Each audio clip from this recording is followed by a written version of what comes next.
Каковы главные итоги работы Сухумского городского собрания в 2023 году? Каковы наиболее удачные проекты, которые были реализованы депутатами? О законотворческой деятельности депутатов, а также о планах на 2024 год пообщаемся с председателем городского собрания Сухума Дмитрием Осия. Здравствуйте, Дмитрий. С Новым годом вас!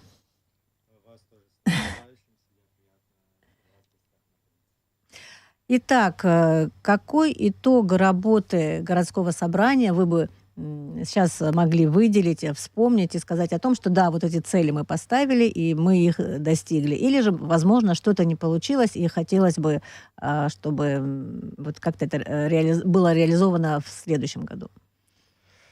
Ну, наверное, итоги — это в первую очередь наша работа.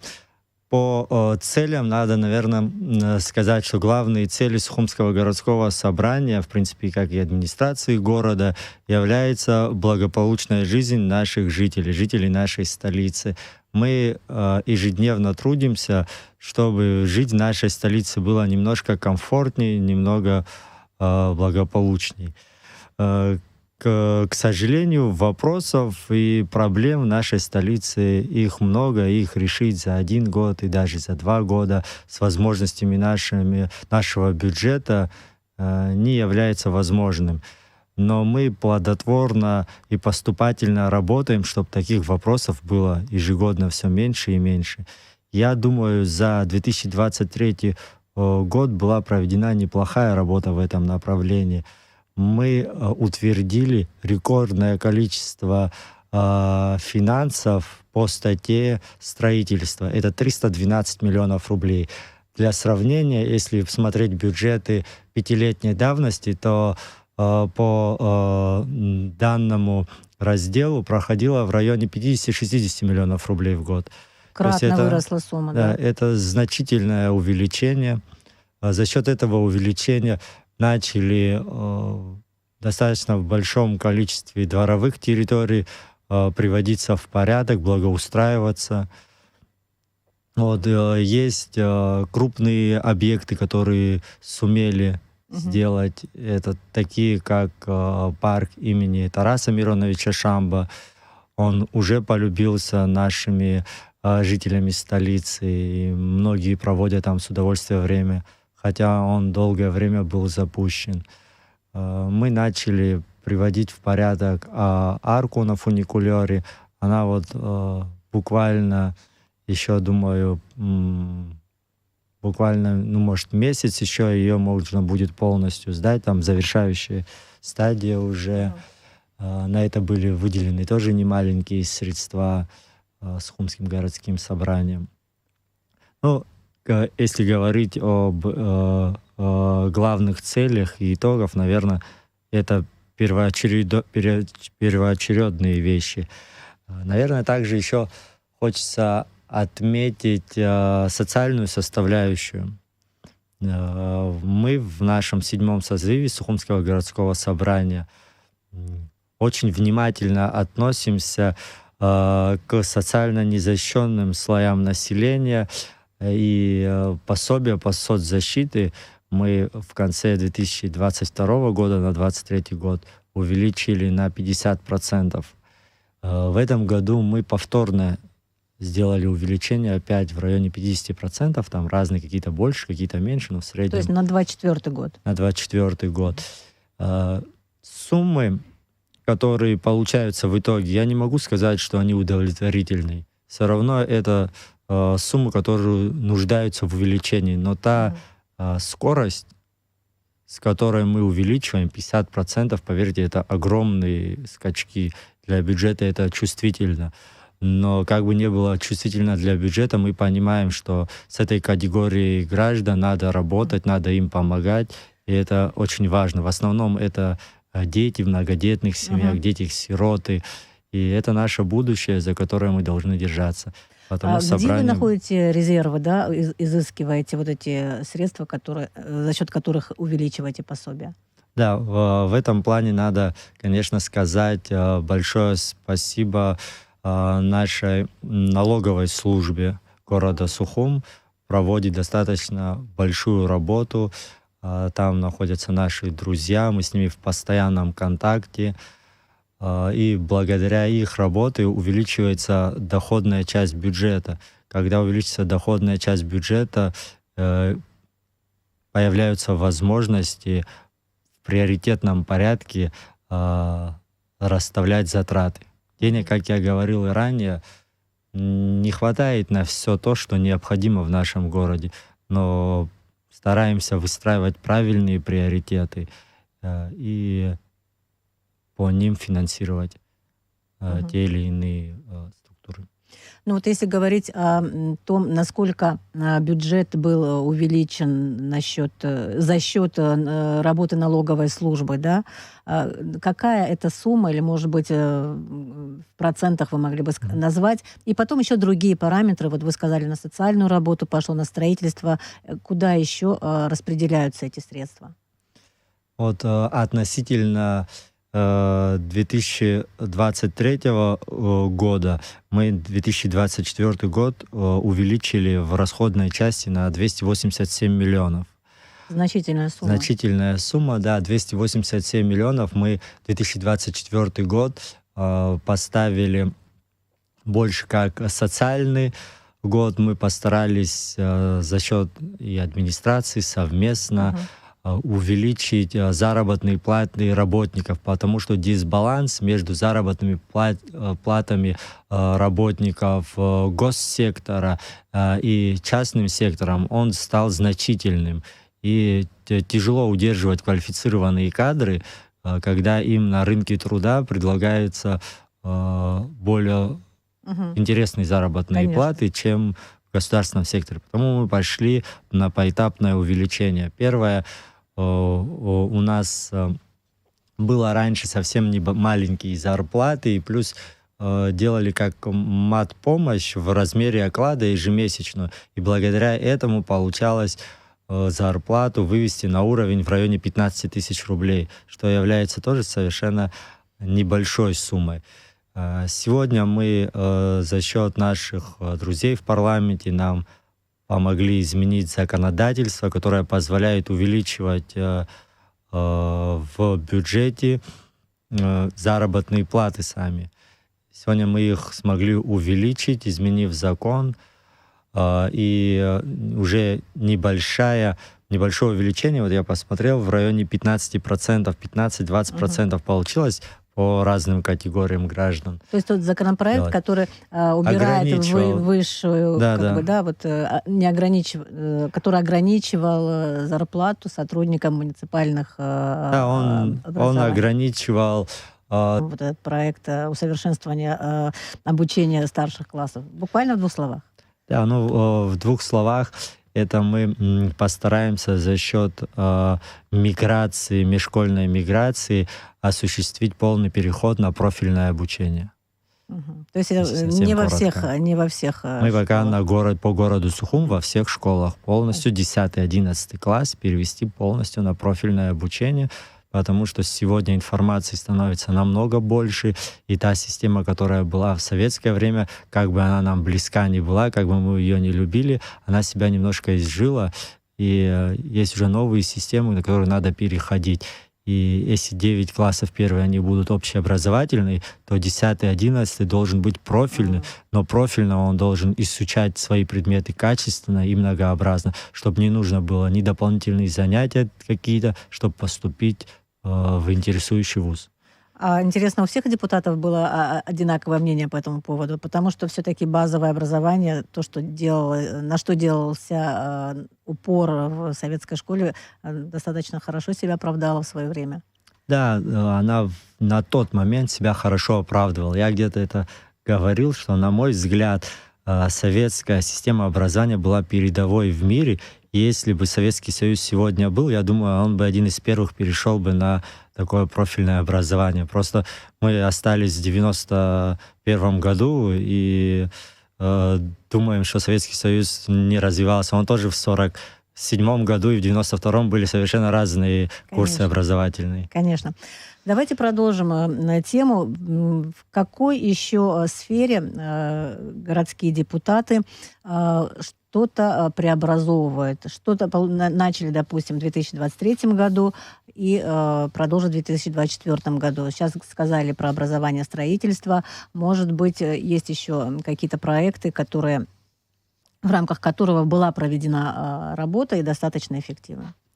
Знаете, хочется рассказать вам, наверное, о небольшом проекте, который в Сухумском городском собрании очень много обсуждался, и, в принципе, пришли к консенсусу, что он необходим для нашего города. В нашей многовековой культуре абхазской имеется свой богатый эпос, фольклор, своя литература, свои герои.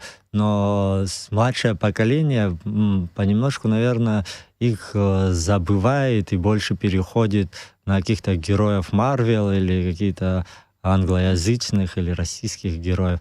Мы хотели бы, у нас есть наша набережная, в отдельных частях набережной на месте вазонов советских военных, да, сейчас они пустуют, к сожалению, делать небольшие по своему размеру скульптуры наших героев, такие, будь то из нартовского эпоса, буквально из нартовского эпоса можно сделать достаточно немало таких скульптур. Это работа не та, которую можно провести за один год. Но мы пришли к выводу, что можно по 1, 2, 3, 2-3 скульптуры ежегодно добавлять на нашей набережной, чтобы гости нашей столицы, приезжая, понимали, что они приезжают не только на красивое море посмотреть, горы и прекрасную природу, что у нас есть своя культура, свой эпос, и он достаточно многовековой и старый. И это хорошо как с точки зрения, думаю, и просвещения наших гостей, нашей культуры, так и для увековечивания в памяти наших детей, нашего будущего, своего понимания Апсора, своего понимания абхазского. И это, на наш взгляд, и некая аутентичность важно. появляется, да, вот этих наших мест. Мы написали тогда еще министру культуры по этому поводу Дауру Вадимовичу Кове, тогда он был еще министром. Он нас очень поддержал в этом вопросе. В принципе, работа в этом направлении идет, и мы надеемся, что в 2024 году она уже какие-то очертания появятся в этой работе, и мы сможем приступить к реализации данного проекта. Что касается финансирования вот этих вещей, безусловно, полезных. Да, мы насчет финансирования в бюджете 2024 года сегодня эти средства не заложены, но у нас, поскольку мы достаточно с хорошим балансом переходим в 2024 год за счет, опять же, налоговой службы, у нас будет изменение бюджета, скорее всего, во 2 квартале, и надеемся, если сможем правильное очертание данному проекту придать вместе с Министерством культуры, потому что такие вещи только одним собранием делаться не могут. Это должна быть межведомственная рабочая группа, то постараемся заложить эти средства, хотя бы первоэтапные, на реализацию данного проекта. Что касается других направлений, по которым будет осваиваться бюджет, что бы вы еще могли сказать? В 2024 году мы уже заложили средства, там небольшие средства, но заложили по проекту популяризации абхазского языка в школах. Там Чебжи Кожак, я про него, насколько помню, тоже рассказывал. У вас в 2024-м оно уже заложены, эти средства. Это достаточно интересный проект, который, с одной стороны, конечно, с маленькой скоростью, но способствует изучению абхазского языка на бессознательном уровне, когда ребенка не заставляют, не говорят ему «иди учи», «нужно», а он бессознательно за счет таких инструментов рекламы, можно сказать, учит абхазский язык. Этот проект не заменяет изучение абхазского языка и литературы в школах, но является таким небольшим дополнением к нему, который, на наш взгляд, проявит себя с положительной стороны. Если так оно и будет, мы дальше продолжим это изменение такие и в общественном транспорте, например, в наших автобусах, троллейбусах можно добавлять эти слова для изучения нашими гражданами. О законотворческой деятельности мы могли бы поговорить. Депутаты городского собрания работают ли над какими-то нормами или положениями, которые вот должны применяться? Может быть, есть какая-то информация по этому поводу? Да, знаете, мы не совсем законотворчеством занимаемся, законотворчеством все-таки парламент занимается, но мы выпускаем нормативно-правовые акты, именуемые решениями, в разных сферах, касающихся непосредственно местных вопросов. В 2023 год ознаменовался, наверное, в первую очередь, на мой взгляд, изменением рассмотрения бюджета. Мы, кстати, призываем и остальные районы и города в районах последовать нашему примеру. Мы изменили немножко наши внутренние нормативно-правовые акты, чтобы бюджет рассматривался в двух чтениях, и это очень хорошо себя показывает. Мы просмотрели зарубежный опыт, разговаривали с нашими коллегами с Мосгордумы, с Санкт-Петербургского законодательного собрания. К нам приезжал Владикавказское законодательное собрание города Владикавказ, Сочинское. Мы очень плодотворно с ними работали и пришли к выводу, изменили. И могу сказать, что это себя неплохо проявляет. Все-таки бюджет — это достаточно важный нормативно-правовой акт, который принимают горсобрания. И рассмотрение его в двух чтениях дает больше возможностей. Дмитрий, не так давно Сухумский городской суд признал недействующим решение Горсобрания, которое было принято еще в 2009 году. Я имею в виду о приостановке выдачи разрешений на капитальное строительство вдоль набережной Сухума и ограничение высотности зданий 16 метрами. Как сегодня обстоят дела с выдачей вот этих разрешений? Знаете, на 2009 год это было делать необходимо, чтобы на тот момент уже были первые застройки, которые хотели в хаотичном порядке застраивать наш город. Потом так получилось, что этот документ затерялся. Не хочу комментировать, как это произошло, но при нашем созыве, при проведении работы в этой отрасли, мы тогда позвали главного архитектора, поднимались все правовые документы, этот документ всплыл, и началась в этом направлении работа.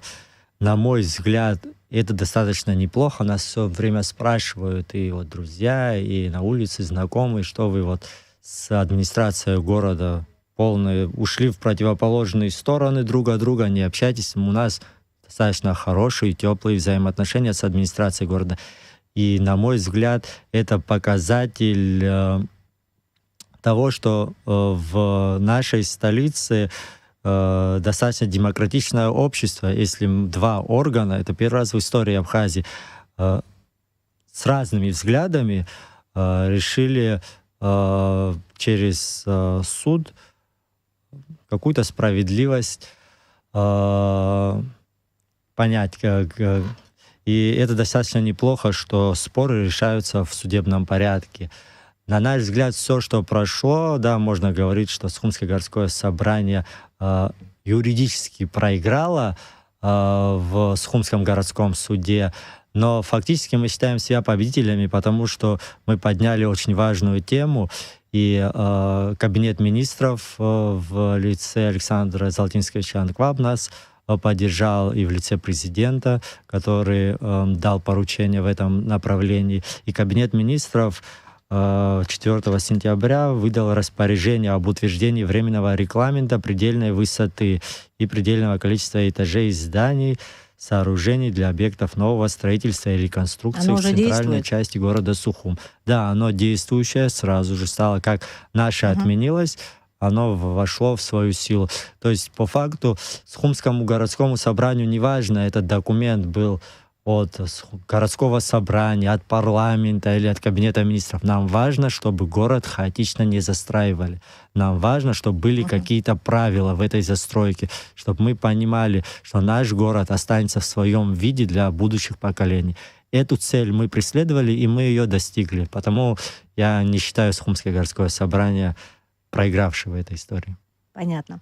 Ну и о подготовке к Новому году. Буквально пару дней осталось до Нового года. В чем принимали участие депутаты? Я имею в виду в подготовке. Может быть, какие-то решения принимались интересные? На самом деле подготовка к Новому году, она достаточно большой была. В ней больше принимала участие, надо сказать, администрация города. И то, как сегодня наш город выглядит, это в первую очередь их заслуга. Мы в этих совещаниях принимали тоже участие, но у нас функция была больше наблюдательная. Мы заранее выделили на эти празднования финансы, это несколько миллионов рублей. Многим, наверное, в городе скажут, что у нас есть проблемы большие, зачем выделять средства на проведение Нового года. Мы слышим такое. Но та радость граждан, та радость детей, которые выделяют, это относительно не такие большие деньги, она бесценна, на наш взгляд, и людям надо давать кусочек счастья перед Новым годом, чтобы в Новый год они входили с большой улыбкой, и тогда и год будет плодотворным и хорошим. Спасибо вам большое. Мы поздравляем вас с наступающим Новым годом. Удачи в реализации всех ваших планов и начинаний. И пусть наша столица процветает и дальше. Действительно, очень хороший у вас состав городского собрания. Мы следим, мы радуемся вашим успехам. Всего доброго. Я напомню, что с председателем городского собрания Сухума Дмитрием Осия мы общались о главных итогах работы собрания в 2023 году, законотворческой деятельности депутатов, о работе с избирателями, а также о планах на 2024 год. Благодарю. И вам спасибо большое, что позвали. Всегда приятно у вас находиться. Вас с наступающим Новым годом, чтобы все в Новом году было самым наилучшим образом. Благодарю. Спасибо.